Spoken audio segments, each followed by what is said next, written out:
Hammalaring tan jonlaring sog' bo'lib, chetlarga kelishga nasib ro'za aylasin ko'ringlar. Allohu akbar. Assalomu alaykum. Oldingi videolarimizda buvimiz uchun Kanada vizasiga topshirganimiz va biometrika chaqiruvini olganimiz haqida aytgan edik.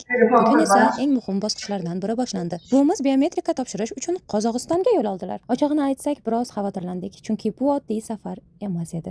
77 yoshli buvimiz yolg'iz safarga chiqayotgan edilar. Non-pon soldurmaydi samolyotga. Safardan oldin hujjatlarni tayyorladik. Samolyot chiptalarini sotib oldik. Biometrika uchun kelgan rasmiy hujjatlarni chop ettirdik. Hatto aeroportda yoki shaharda adashib qolmaslik uchun maxsus ko'rsatmalar ham yozib berdik. Biz har bir mayda tafsilotlarni o'ylab chiqdik, chunki bu safar biz uchun juda muhim edi. Yo'lga chiqishdan oldin buvimiz duo qildilar. Farzandlari uchun, nabiralari uchun, oilamiz uchun va eng muhimi, ushbu safar muvaffaqiyatli o'tishi uchun. Ilohim yaxshi kunlarga hammaga nasib qilsin. Hammalaring tan jonlaring sog' bo'lib, chetlarga kelishga nasib ro'za aylasin.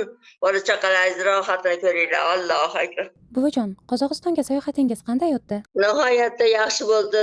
Yo'lda qiyinchiliklar bo'ldimi? Dunyoda yaxshi odamlar ko'p ekan. Rosa yordam qilib samolyotga chiqarib qo'ydi. Bola men bilan birga tushib ko'tarishib, yuklarimni hamma yo'g'imni qilishib, taksilarga solib, gostinitsalarga jo'natib berdi. Xudoyo xudovona yaxshilik kunlar ko'rsin, hammalari tan jonlari sog' bo'lsin. Kanada elchixonasidagi taassurotlaringiz qanday bo'ldi? Elchixonaga ham kirdim. Met o'tiring dedi. Men kiring dedi.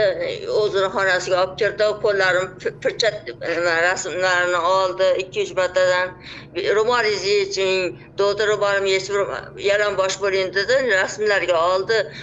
Sizningcha Kanadaga qachon kelishingiz mumkin? Viza chiqsa kelaman-da. Bilmadim endi. Davlat ishi, uni qachon bo'lishini bilmayman-da bolam. Olmaota shahridagi biometrik markazida barcha jarayonlarni muvaffaqiyatli yakunladik. Barmoqlar izi topshirildi, rasmga tushildi, kerakli bosqichlardan o'tildi. Endi esa kutish vaqti boshlandi. Kimlar uchundir bu shunchaki viza arizasi, lekin biz uchun bu oilaning birlashish umidi. Bu yillar davomida sog'ingan insonlar bilan uchrashish orzusi. Bu buvimizning Kanadaga ilk safariga bo'lgan umid. Biz bilan birga bo'lganingiz uchun rahmat. Balki keyingi videoda siz bilan eng quvonchli xabarni bo'lishamiz. Kanadaga viza tasdiqlanganini. Ko'rishguncha.